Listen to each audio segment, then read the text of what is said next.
अष्टोत्तरशतदिव्यशक्तिस्थानस्तोत्रम् वाराणस्यां विशालाक्षी नैमिषे लिङ्गधारिणी प्रयागे ललिता देवी कामाक्षी गन्धमादने मानसे कुमुदा नाम विश्वकाया तथाम्बरे गोमन्ते गोमती नाम मन्दरे कामचारिणी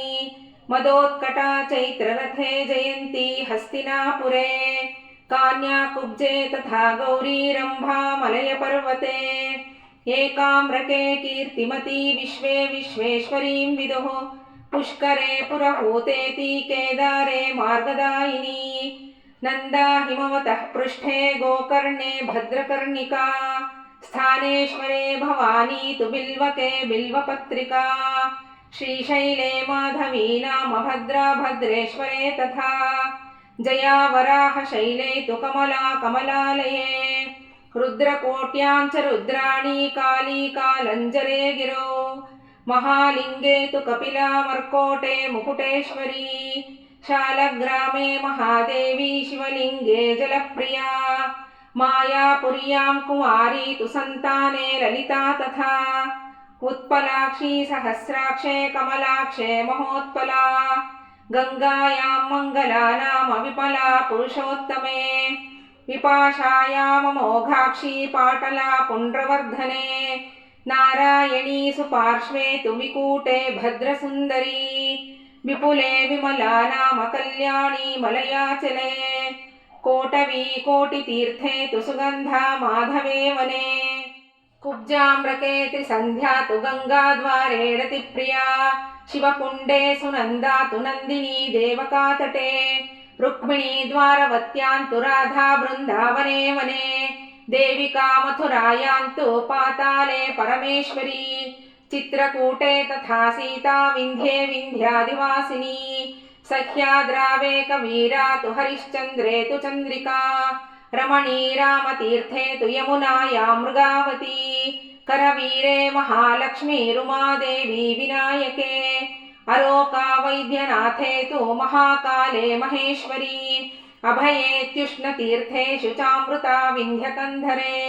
माण्डव्ये माण्डवी नाम स्वाहा माहेश्वरे पुरे छागलाण्डे प्रचण्डा तु चण्डिका मकरन्दके सोमेश्वरे वरारोहा प्रभासे पुष्करावती देवमाता सरस्वत्यां पारावारतटे मता महालये महाभागा पयोष्ण्यां पिङ्गलेश्वरी सिंहिका कृतशौचे तु कार्तिकेये यशस्करी उत्पलावर्तके लोला सुभद्रा शोणसङ्गमे माता सिद्धपुरे लक्ष्मीः अङ्गना भरताश्रये जालन्धरे विश्वमुखी तारा किष्किन्धपर्वते देवदारुवने पुष्टिर्मेधा काश्मीरमण्डले भीमादेवी हिमाद्रौ तु पुष्टिर्विश्वेश्वरे तथा कपालमोचने शुद्धिः माता कायावरोहणे शङ्खोद्धारे ध्वनिर्नाम धृतिः पिण्डारके तथा कला तु चन्द्रभागायाम् अच्छोदे शिवकारिणी वेणायाममृता नाम बदर्यामुर्वशी तथा औषधी चोत्तरपुरौ कुशद्वीपे कुशोदका मन्मथा हेमकूटे तु मुकुटे सत्यवादिनी अश्वत्थे वन्दनीया तु निधिर्वैश्रवणालये गायत्री वेदवदने पार्वती शिवसन्निधौ देवलोके तथेन्द्राणी ब्रह्मास्येषु सरस्वती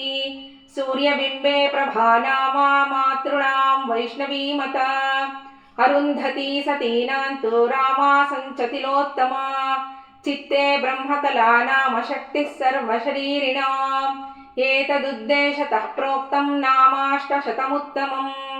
अष्टोत्तरं च तीर्थानां शतमेतदुदाहृतम् यः पठेत् शृणुयाद्वापि सर्वपापैः प्रमुच्यते इति श्री अष्टोत्तरशतदिव्यशक्तिस्थानस्तोत्रं सम्पूर्णम्।